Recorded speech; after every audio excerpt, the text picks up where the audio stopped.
Hi, I'm Elias.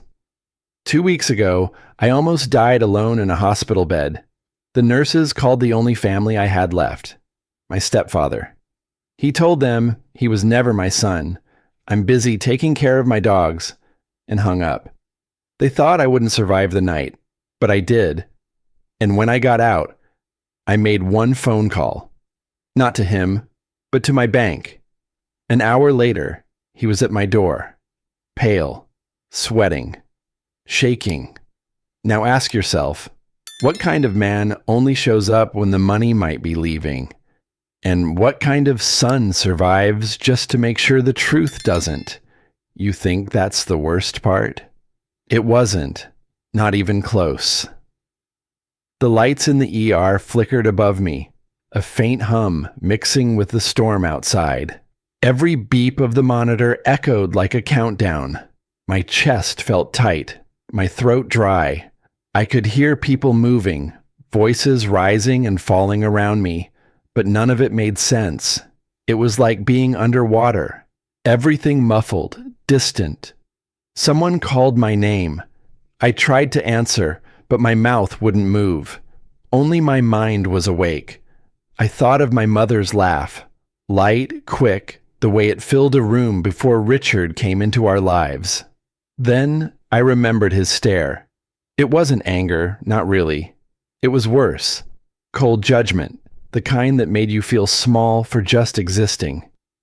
"Mr. Ward, can you hear me?" The nurse's voice cut through the fog. Her badge read, Camille Rhodes. She leaned closer, her eyes steady but soft. "You're in the hospital, okay? You're going to be fine. We just need to reach your emergency contact." Emergency contact. That would be Richard, my stepfather, the man who raised me, but never once called me his son. Camille walked a few steps away, her sneakers squeaking on the tile. I could hear the phone ringing. One ring, two, three, then a click. "Hello, this is Richard Cole." "Yes, sir," she said, her tone professional but urgent.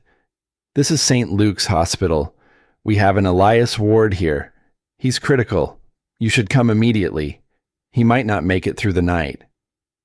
Silence. Then his voice, calm, steady, with that dry edge I'd known all my life. "He was never my son. I'm busy taking care of my dogs." The line went dead.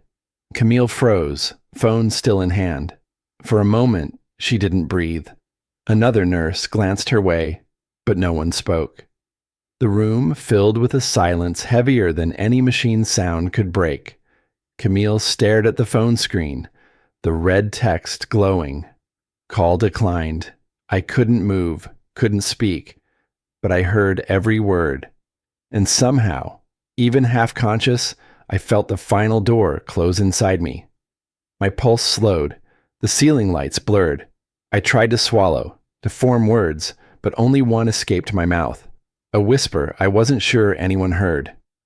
"Mom." And then, black. When I was little, maybe 8, we were sitting at the dinner table. My mother had made bread from scratch. She used to say it was the only thing she remembered her own mother teaching her. I reached for it, and Richard's hand snapped out, pulling the basket away. "You earn what you eat in this house," he said. My mother didn't argue.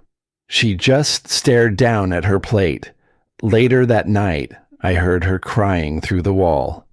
I remember promising myself I'd never make her cry again. But life doesn't keep promises. People break them for you. Back in the present, a sound pierced the dark, a phone hitting the floor. Camille must have dropped it. The glow of that call declined message painted the room in red. That was my first anchor in this story. The moment I understood silence isn't empty. It's full of everything people don't say. I could feel the air leaving my body, slow and deliberate. My hands were cold, my vision shrinking. The machines around me kept beeping, indifferent, steady, like time moving on without asking for permission. I remember thinking, dying doesn't hurt as much as realizing no one's coming for you. That's the real pain. In the seconds before everything faded, I thought of the house I grew up in. The front porch light was always broken. I used to wait there for my mom's car to pull in, the sound of gravel under the tires. But most nights, it was Richard's truck instead. He'd walk past me, toss his keys in the bowl by the door, and say, "You still here?" That question followed me my whole life. You still here? Yes, I was still here. Barely. Camille's hand touched my arm. Gentle, careful. "You hang in there, Mr. Ward," she whispered. "Someone has to be there when you wake up." Maybe she meant it as kindness, but to me, it sounded like a lie wrapped in hope.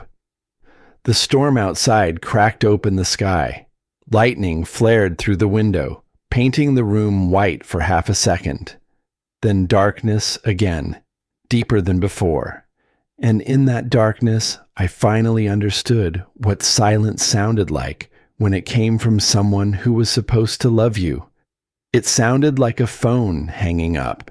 He hung up the phone that night, and I swear I heard something inside me go silent too. They say time heals, but whoever said that never woke up in a hospital bed with a bruised body and a heavier soul. When my eyes opened, the first thing I saw wasn't a face. It was sunlight filtering through cheap blinds. It painted lines across my blanket like prison bars.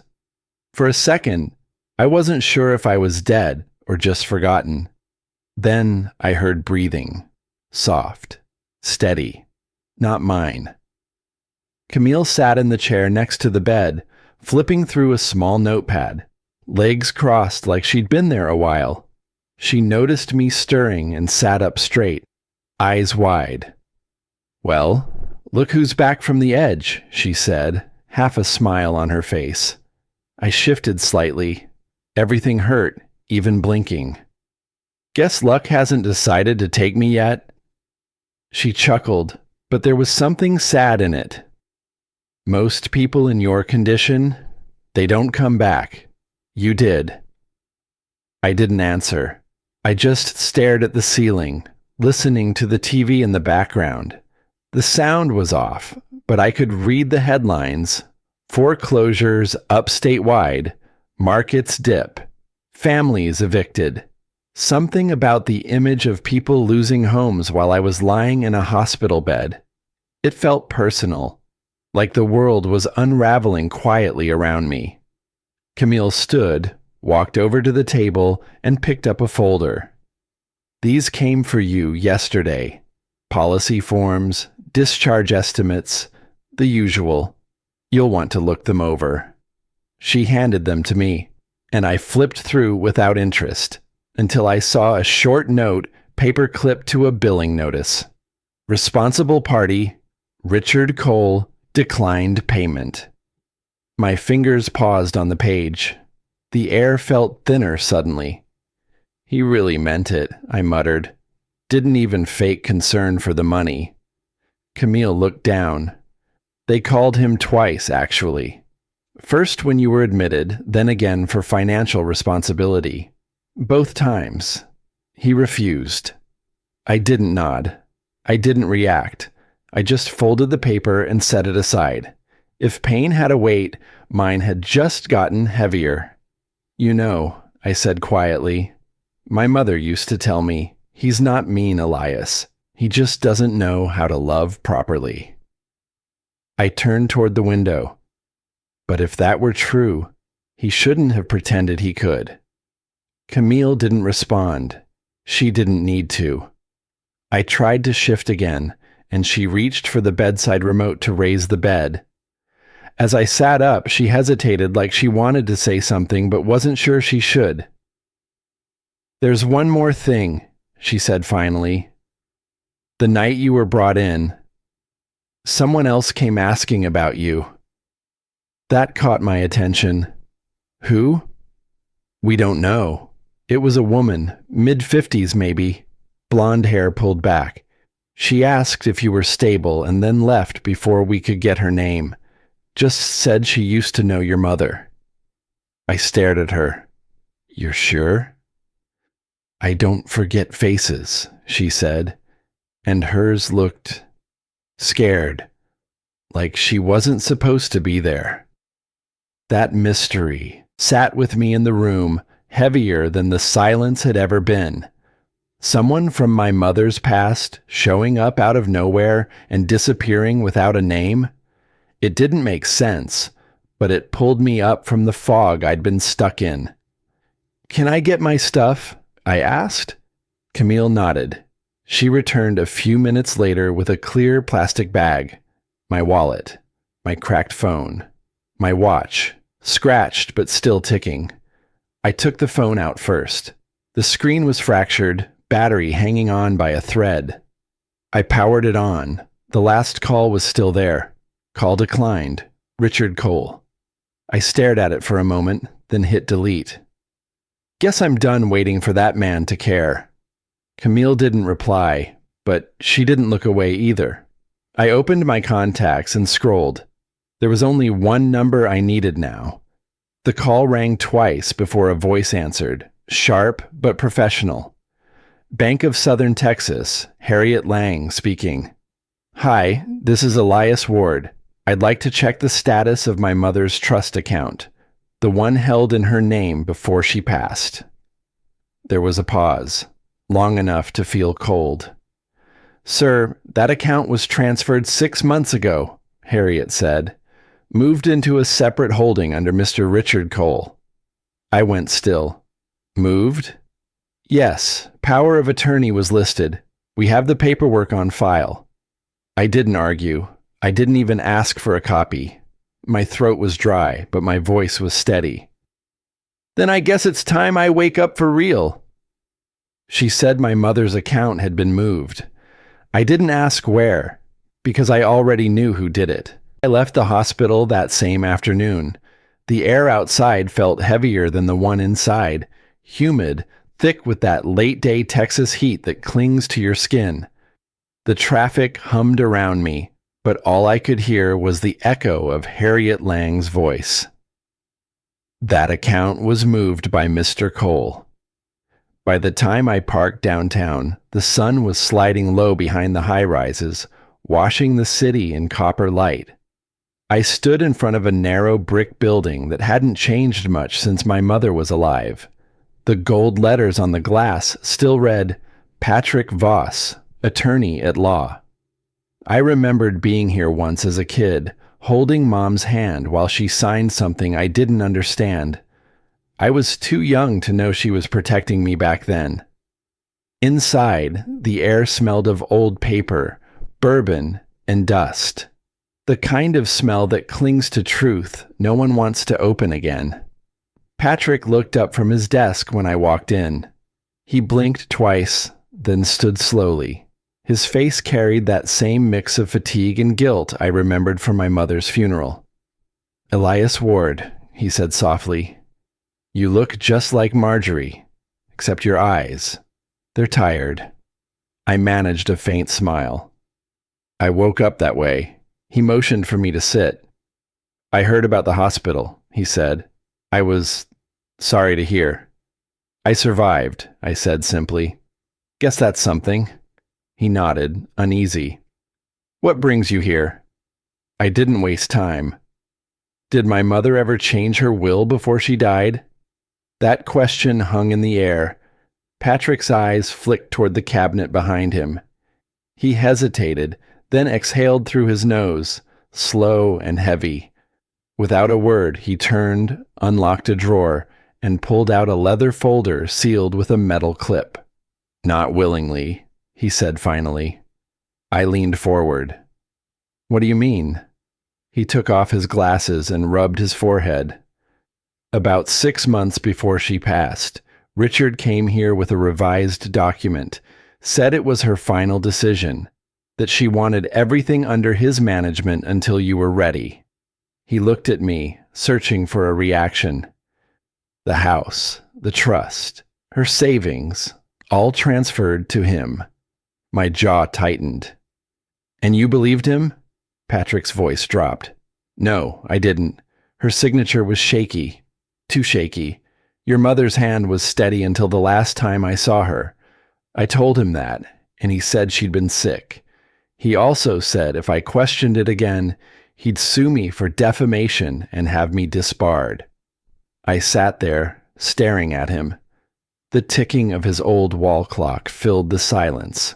So you let him do it, I said. You let him steal her twice. First her voice, now her name. Patrick looked down. The shame on his face said more than words could. Elias, I wanted to fight it. But she was already gone when I found out how deep it went, and by then, Richard had his lawyers lined up. I stood, pacing to the window. Outside, the sky had turned the color of old ash. You know, when I was a kid, my mother told me this place was where honest people came to protect what mattered. Guess that was naive. He didn't argue. After a moment, Patrick reached for another folder from his desk drawer. Smaller, dustier, with a flash drive taped inside the cover.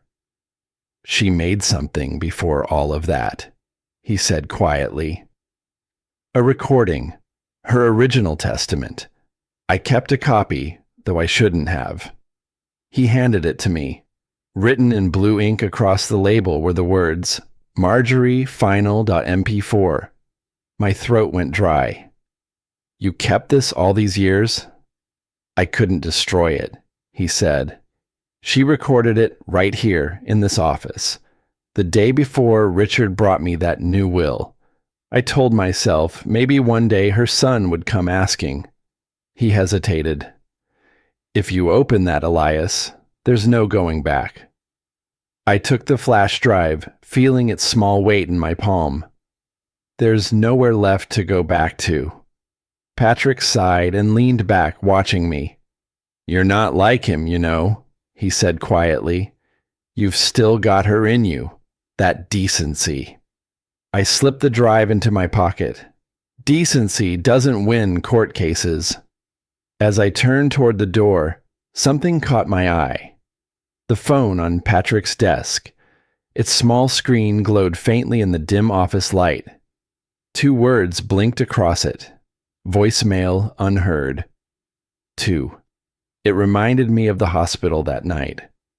Camille staring at a phone that said call declined. Different place, same silence. People always said more when they refused to speak. Patrick stood. Elias, he called softly. I turned. Whatever you find on that drive, just remember, truth can ruin people. Sometimes it ruins the right ones. I nodded once and stepped into the hallway. The air was cooler there, quieter. I could still smell that faint mix of bourbon and regret behind me. By the time I reached my car, night had settled over the city. I sat behind the wheel for a long time, turning the flash drive between my fingers. I hadn't seen my mother's face in 2 years. Now I was about to hear her voice again. From beyond the grave. The rain started as I pulled into the driveway. Not the soft kind either. Heavy drops smacking the windshield like they had a score to settle. By the time I stepped into my apartment, thunder rolled in the distance and the sky had turned the color of an old bruise. I didn't turn on the lights. I didn't need to. I moved through the dark like it was familiar. The only glow came from the laptop waiting on my kitchen table and the coffee I'd poured but hadn't touched. I still had the hospital wristband on. It scratched against my skin every time I shifted, but I didn't take it off. I wasn't done remembering why it was there. I sat down, slipped the flash drive from my coat pocket, and held it in my hand a second longer than I needed to. It felt heavier now, like everything I didn't say to her had been compacted into this one piece of plastic. The laptop came to life with a soft whir. I opened the folder. One file, no password, No menu. Just the words, Marjorie Final MP4. I clicked play. She appeared. The room on the screen looked like Patrick's office. Same wood-paneled walls. Same cluttered bookshelves. My mother sat in front of the camera. Hair swept back. Lips pressed into something halfway between fear and determination. She wore her favorite blue blouse. The one she always said made her feel like herself. "If you're watching this, Elias," she said, "it means I didn't have the courage to stand up to him while I was alive." I leaned forward. Her voice, God, her voice, was exactly how I remembered it. Soft, careful, but it cracked on my name. "I'm sorry," she whispered. "He made me believe you didn't want anything to do with me. He told me you changed your number, that you didn't come home because you were ashamed of me. I wanted to believe it wasn't true, but when your letters stopped, when the photos disappeared, I didn't know what to think." She blinked fast, kept going. "He isolated me, changed my passwords, cut off my bank access, said it was to protect me from stress, but I couldn't even check my own mail. He intercepted everything." I swallowed hard. The guilt crawled up my throat like a sickness. She thought I left her, and I thought she just stopped trying. "I never signed the will he showed you," she said, eyes burning into the lens. "That wasn't me. I sent my real testament to Patrick the week before my health began to fail. I wanted you to have what I built, because you never asked for anything. You were the only one who didn't want something from me." I felt it before I knew it. Tears streaming down, hot and silent. The screen flickered slightly. She looked down, gathered herself. "There was one night," she said. "I called you. Do you remember? You told me you were busy. I didn't know if you meant it or if someone was listening on your end too." And there it was. The memory cracked open. I was at work late, buried in files I don't even remember now. She called, said she missed me, said the house was quiet without my voice. I told her, "I'm busy, Mom. I'll call you back." I never did. I leaned back, eyes fixed on her image. "She called for me once," I whispered, "and I didn't come either." The video stuttered again. My mother took a deep breath.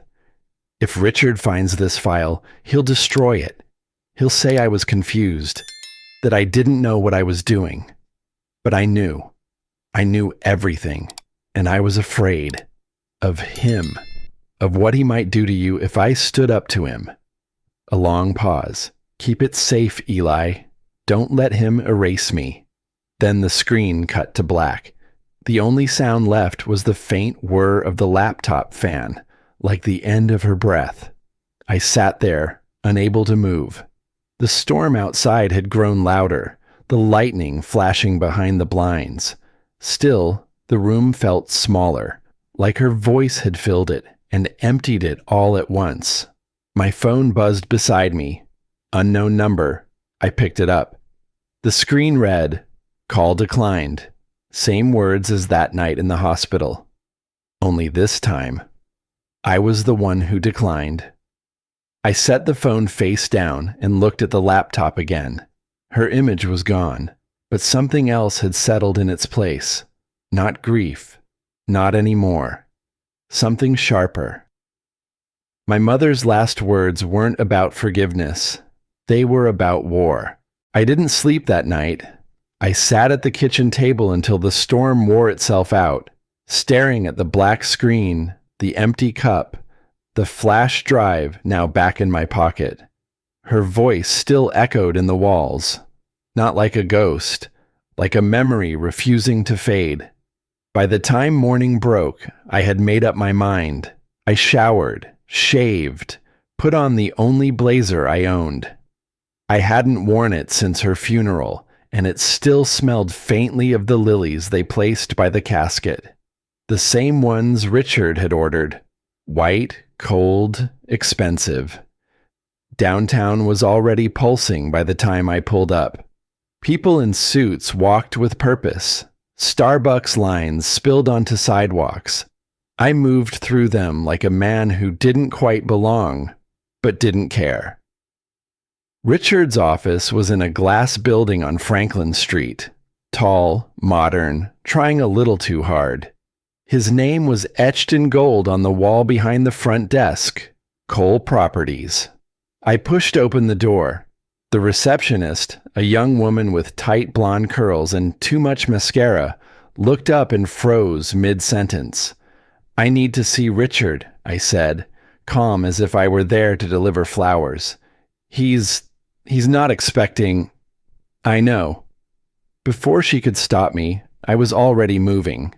Down the hall, past the framed awards and staged photographs. In every shot, Richard smiled beside mayors, business partners, even a state senator. What I noticed, though, were the edges of Marjorie's shoulder or dress, always cropped out. You could tell she was there, but never really seen. I opened the door without knocking. Richard stood by the window, arms crossed, sipping from a glass of something amber. Morning sun framed him like he thought he was a painting. "Well," he said, not turning, "the ghost lives." I closed the door behind me. "You didn't visit. You didn't die." He turned now, eyes scanning me top to bottom, like he was sizing up a stain on his carpet. "I guess it worked out for both of us," he added, setting his glass down. I took a few steps forward. The desk between us felt smaller than I remembered. "She left you everything you wanted," I said. "The house, the name, the money, and you still took what wasn't yours." He snorted. "She chose to trust me. You were always too soft, too emotional. She knew who could protect her assets." "She knew fear," I said, "and she knew control. You were both." He started to speak, but I pulled the flash drive from my pocket and laid it on his desk. "What's that?" "Insurance," I said. "It's the video she recorded, the one you were hoping never saw daylight." For the first time, something flickered across his face. Not fear, not yet, but tension, a crack in the glass. "You think anyone's going to believe you?" he said, voice sharpening. "You're broke, Elias. You just got out of a hospital bed. No job, no friends, no family, nobody's son." I leaned in, steady. "Then you've got nothing to worry about, right?" He didn't answer, just stared. "You ever wonder why the truth always feels heavier than a lie?" I said. "Because it drags everything with it. Every silence, every bruise, every night someone didn't show up." Richard scoffed and turned away, grabbing the dog leash hanging from the hook near his coat rack. Thick leather, brass clip. The one he always said reminded him of control. "Some people need a leash to remember their place," he muttered. I looked at it, then at him. "You're right. And some people need to realize they're the dog." From the hallway, I heard a shift. Someone moving. I turned slightly. A woman stood there, maybe late 20s, shoulder-length brown hair, wearing neutral business tones like armor. She didn't speak, didn't move. Madison, his assistant. Our eyes met briefly. She'd heard everything. I didn't break the moment. Just turned back to Richard and said softly, "You taught me well, Richard. Always let people hang themselves with their own rope." I turned and walked out. Halfway down the hall, I heard footsteps behind me. The elevator chimed. She caught up. "He's not as untouchable as he thinks," she said, almost whispering. "I've seen him move funds, overseas, different names. It's all hidden. But I've kept records." I looked at her, calm, measured. "What made you decide to talk?" She hesitated. "I used to admire him, But now, I see what he is. I nodded. Then let's start digging. She slipped me her business card. I slipped it into my wallet without looking. As the elevator doors opened, I didn't glance back. By the time I reached the ground floor, I knew exactly what leash I was going to cut first. Not the kind that jingled with brass clasps and dog names, but the kind that wound through numbered accounts and hidden foundations. It was just past 8 p.m. when I stepped into the cafe. Rain still clung to the edges of the city, and the pavement shimmered under streetlights. Neon buzzed above the door, a tired sign that read Harbor Roast, the kind of place that brewed burnt coffee and never asked questions. Madison was already there, sitting in a booth by the window. Her jacket was soaked at the shoulders, and she was tapping her fingers against a manila folder as if her nerves were drumming to escape. She looked up when I approached. "You came alone?" "I don't exactly have an entourage," I said, sliding into the seat across from her. "You?" She smirked, tired. "Just me and my regret." Without another word, she opened her laptop and turned it toward me. The screen glowed between us like a confession booth. Every wire transfer Richard made in the past 6 months, pulled from internal servers last week, she said, voice low. He funneled money through a charity account in your mother's name, supposedly to fund community projects. But the real destination? Shell companies, offshore, untraceable on the surface, but she clicked. A cascade of spreadsheets appeared, line after line of amounts. $25,000 here, $75,000 there. Dates, routing codes, fake addresses. He used her charity to launder everything, she whispered. He made her death a cover story. I stared at the screen. It was all there. The theft, the disrespect, the rot, camouflaged in clean fonts and balanced columns. He used her name, I said, barely above a murmur, to clean his soul. Madison closed the laptop as if it had been staring back at her. If you go public with this, he'll sue. Say it's defamation. Say you're mentally unstable. And he'll drag me down with you. He might, I agreed. But we're not going public. Not yet. I pulled out my phone and placed it between us. Hit speaker. Dialed the number from my contact list, labeled Lang, Bank. It rang twice. Then, "This is Harriet Lang." "Ms. Lang, Elias Ward here. I have a quick question about account 6441. Do you recall authorizing its ownership transfer?" A pause, the kind that stretches thin and long. "That transfer was processed under power of attorney by Mr. Cole," she said carefully. "My mother revoked that power a year before she passed," I said. "Are you aware of that?" Silence again. Then she cleared her throat. "Mr. Ward, there's something else. I notarized that document, but I never met your mother. I assumed she had signed it in advance. I shouldn't be saying more. I didn't need more." "You just confirmed fraud," I said, then ended the call. Madison looked pale. "She forged your mother's signature?" "She didn't," I corrected. "He did, and the bank helped." Her voice trembled. "Now?" "You're not going to drag me down, are you?" "No," I said. "I'm going to let him drag himself down. You're just going to help me hold up the mirror." She looked unconvinced, but she slid a flash drive across the table. "If this backfires, you never got this from me." I picked it up, slipped it into my coat pocket. "If this backfires, you'll see my face on the news." Outside, a dog barked. Madison turned her head to the sound, her eyes distant. "He brings them everywhere," she muttered. "Says they're the only ones who obey." I didn't look up. "And soon, they'll be the only ones left." We sat in silence for a moment. The rain had slowed, but hadn't stopped. I drained the last of the bitter coffee and stood. "You'll hear from me," I said. "Or him," she added quietly. I didn't answer. As I stepped outside, the wind caught my coat, and the city air felt cleaner somehow.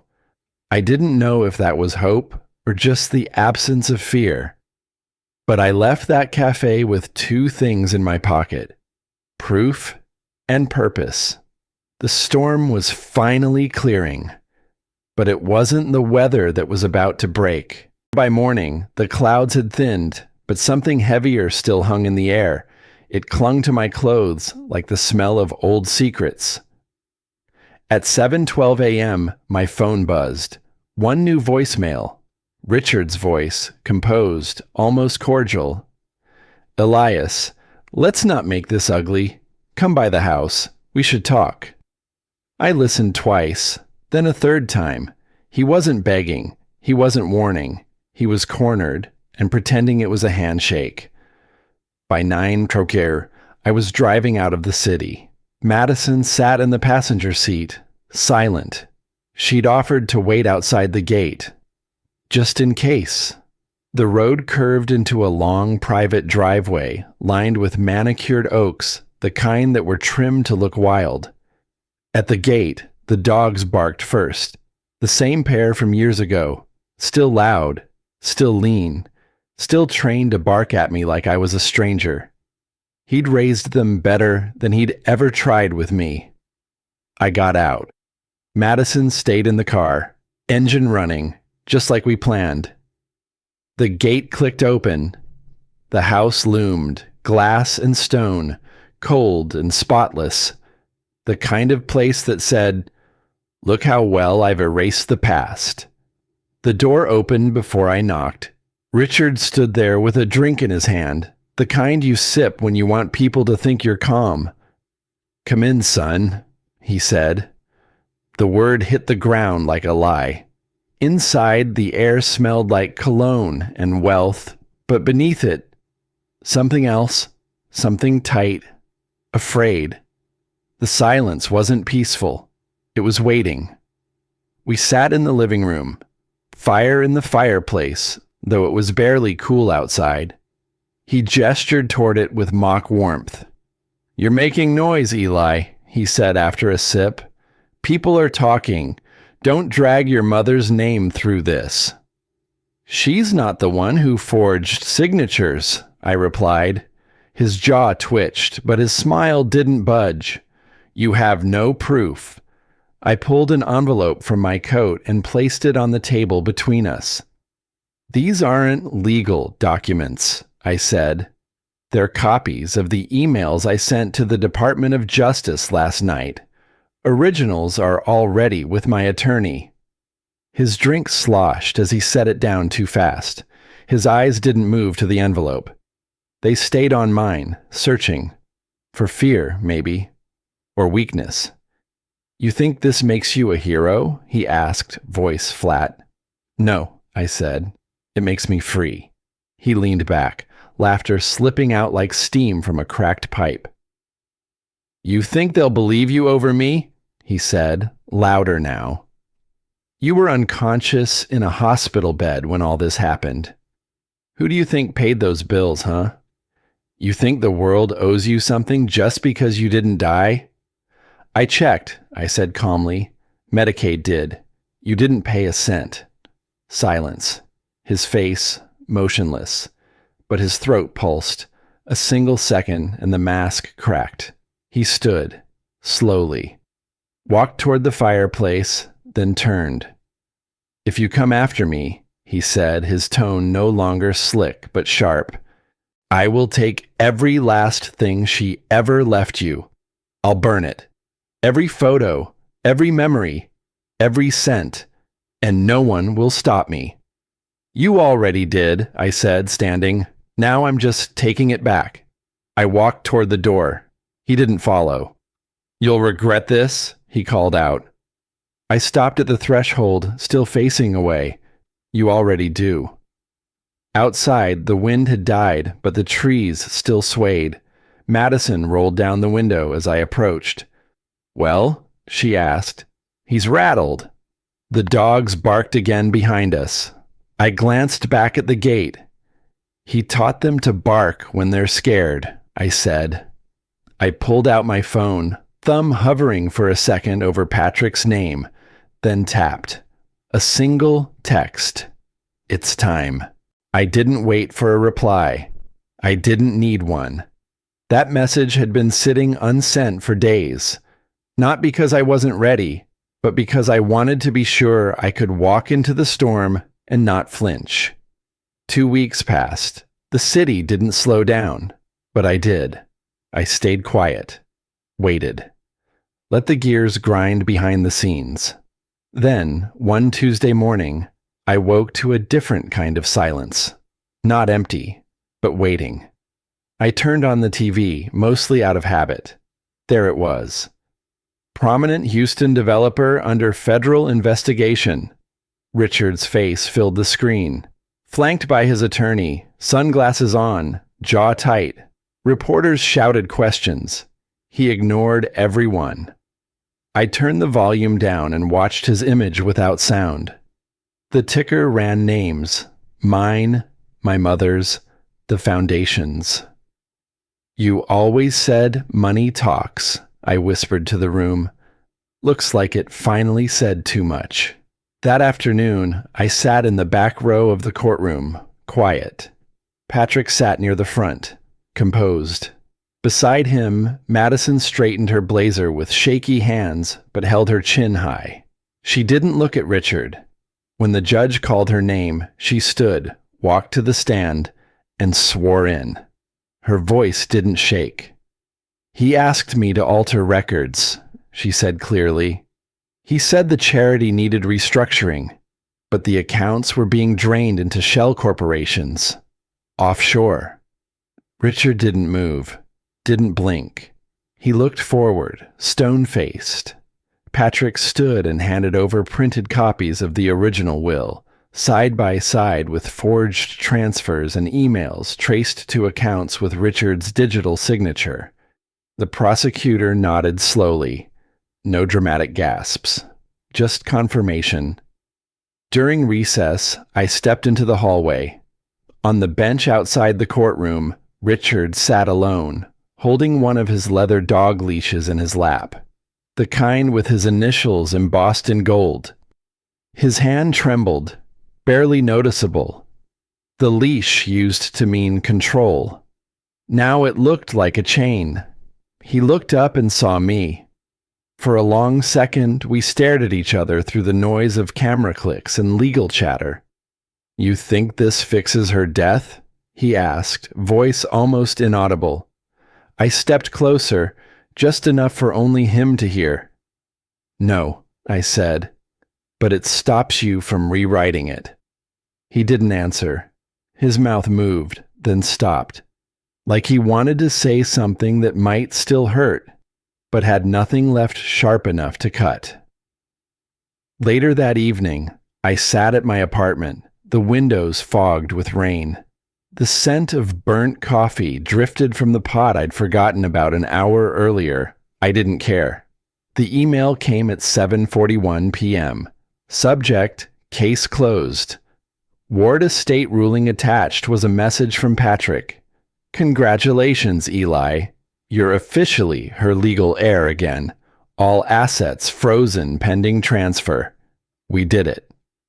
I stared at the screen for a long moment, then leaned back in the chair and exhaled. Not relief, not joy, just release. "I never wanted the money," I whispered. "I just wanted her story back." There was no applause, no champagne, just quiet.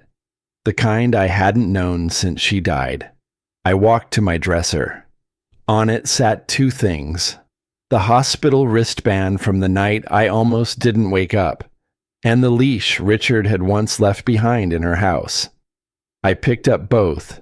I wrapped the wristband around the leash handle, tight, firm, like one belonged to the other. "We both wore chains," I said, placing them gently into a drawer. But I'm the only one who learned to break mine. Outside, the rain came again. Soft, steady, like a memory you stop running from. By the time it slowed into mist, I had already packed a small overnight bag and tossed it into the passenger seat. I didn't plan to stay anywhere. I just knew I had to drive. The city faded behind me with every mile west. Buildings gave way to open fields. Power lines stretched like lazy handwriting across the horizon. The air smelled like earth and old thunder. I cracked the window and let the wind hit my face, just enough to remind me I was still here, still moving. The hospital wristband sat beside me, curled like a dried leaf on the seat. I hadn't thrown it away. Not yet. Not until I figured out what part of me was still wearing it. My phone buzzed. Madison. They sentenced him today, she said, voice quiet, like she wasn't sure if I needed to hear it. I didn't ask how many years. Didn't need to. Her silence filled in the details. 5, she added. Minimum. Maybe more with the civil case. I nodded, then realized she couldn't see it. That's between him and his God now, I said. She hesitated. How do you feel? There was a long pause before I answered. Like I don't have to answer that anymore. I hung up before either of us said something too final. Not long after, I pulled off Highway 290 near an old gas station that looked exactly the same as it had 20 years ago. Inside, I bought a bottle of water I didn't want and stood under the buzzing fluorescent light, wondering how many moments of my life had happened between places like this, places that didn't ask questions. Back in the car, I reached into the glove box and pulled out the small velvet pouch I'd kept hidden there since last winter. Inside was my mother's locket, tarnished but still warm from memory. I clicked it open. A faded photo. Her smiling. Not the photo from the papers or the foundation walls, just her, with sunlight in her hair and the creases around her eyes deep from laughter, not stress. The Bluetooth kicked on. I hadn't touched anything, but her voice came through the car's speakers, soft, worn with static. If you're hearing this, Eli, remember, forgiveness isn't for them, it's for you. The message had played dozens of times, but today it sounded different, not like a warning, not like a plea, like truth. I kept driving until I reached the lake. It hadn't changed, still ringed with scrubby trees and uneven benches, the same dock where she'd taught me how to cast a line, even when the fish weren't biting. I walked to the water's edge with the leash in one hand, the same leash Richard used to hang beside the front door, like it was a crown, like his control had a physical form. His name was still engraved in the buckle. I didn't say anything as I threw it in, just watched it fall, slow and quiet, into the muddy green. It didn't make a splash, just disappeared. You taught me what not to be, I whispered, and she taught me everything else. My phone buzzed again, a text from Madison. You're free, you know. I stared at it for a while, then typed back, I always was. I just forgot. I slid the phone into the glove box and leaned back against the hood of the car. The sky was shifting from gold to purple, the kind of twilight you don't see in cities anymore. The locket still rested in my palm. The Bluetooth flickered again. You'll do fine, Eli, my mother's voice said gently. You always did better when you were alone. I smiled. Not alone, Mom. Just finally at peace. I took the hospital wristband from the passenger seat and walked it down to the water. No ceremony, no big speech. I dropped it into the lake right beside the leash. Watched them both fade beneath the ripples. Didn't feel like I let go of pain. Felt like I stopped carrying it. I didn't win against him. I won against the part of me that thought I needed his love to matter.